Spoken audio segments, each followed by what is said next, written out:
In this video, we will briefly learn about the field effect transistor.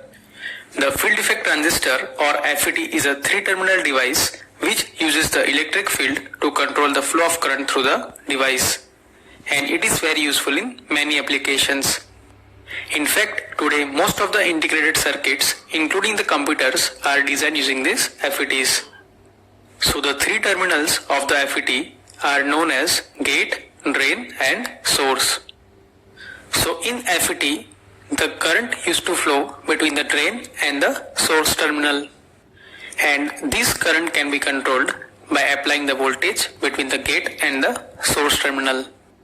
So this applied voltage generates the electric field within the device, and by controlling this electric field, or in a way by controlling this voltage, we can control the flow of current through the device. So basically, in this field effect transistor, by controlling the electric field, we can control the flow of current, and that is why it is known as the field effect transistor. So this field effect transistor is the voltage control device. That means the input voltage between the gate and the source terminal controls the output current.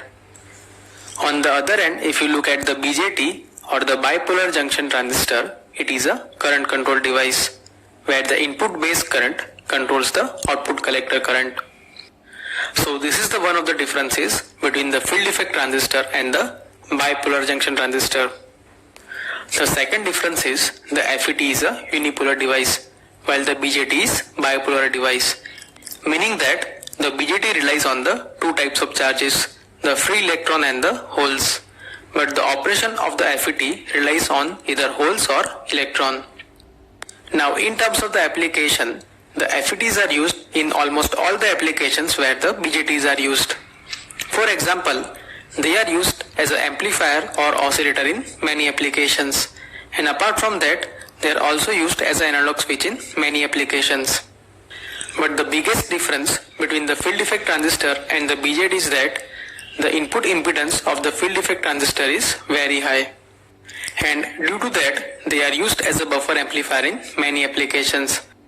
Apart from that, the FETs are smaller in size compared to the BJTs, and that's why they are commonly used in the integrated circuits.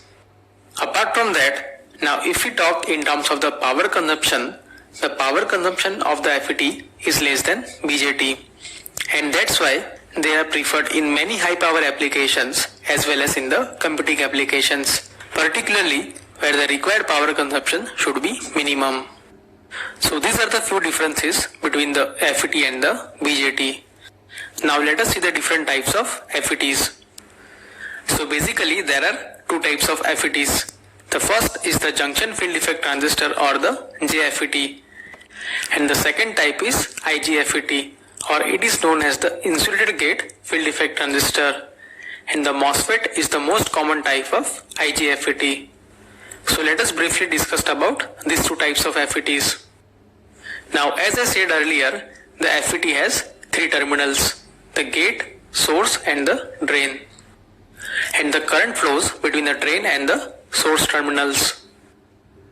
Now in this field effect transistor, the path through which this charge carrier flows is known as the channel, and if this channel is made up of N-type semiconductor, then the field effect transistor is known as the N-channel FET. Likewise, if the channel is made up of P-type material, then it is known as the P-channel FET. And in this FET, the gate terminal is placed very close to this channel so that it can control the flow of current through this channel. Now in this JFET, this gate terminal is provided using this PN junction. So if you see the N-type JFET, two small P-type regions are fabricated near this channel, and due to that, the PN junction is formed near this channel. And whenever this PN junction is reversed bias, then the depletion region of this PN junction isolates the gate terminal from the channel, and only a small amount of reverse saturation current used to flow between these two regions. So in a way, this reverse bias PN junction isolates the gate terminal from the channel, and that is why this type of field effect transistor is known as the JFET or the junction field effect transistor. Now as I said earlier, If this channel is made up of N-type semiconductor, then it is known as the N-channel JFET. And likewise, if it is made up of P-type semiconductor, then the JFET is known as the P-channel JFET. So in this way, there are two types of JFET, the N-channel and the P-channel JFET. So now let us talk about the second type of FET. So this IGFET uses an insulated layer between the gate terminal and the channel, and typically this insulated layer is formed from the oxide layer of the semiconductor. Now here the name IGFET refers to the any type of FET which has a insulated gate, and the most common form of IGFET is the MOSFET. So in this MOSFET, the gate is made up of a metal layer and the insulating layer is made up of silicon dioxide. Now this MOSFET can be further classified into two types, the depletion type and the enhancement type. So let us understand briefly about these two types. Now when we apply the voltage at the gate terminal, then due to the electric field, it can either deplete or enhance the number of charge carriers in this given channel. So by the application of the voltage, if the number of charge carriers gets depleted in this channel, then it is known as the depletion type of FET. And if the number of charge carrier increases, then it is known as the enhancement type of FET.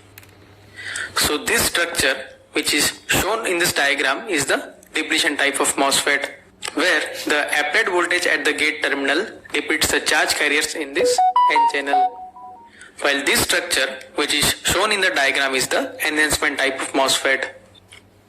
So in this type of MOSFET, the channel is formed between these two N regions whenever we apply the voltage at the gate terminal. So these are the two types of MOSFETs, and these two types of MOSFETs can be further classified either as N channel or the P channel MOSFETs. So these are the basic types of FETs. And of course there are other types of FETs like FinFET and the CMOS, but we will talk about it in the separate video. So from the next video onwards, we will see the working of this JFET and the MOSFET, and we will also see the symbol as well as the transfer characteristic of these different types of FETs. And once we finish that, then we will see that how to bias these FETs. So I hope in this video you understood what is FET and what are the different types of FETs.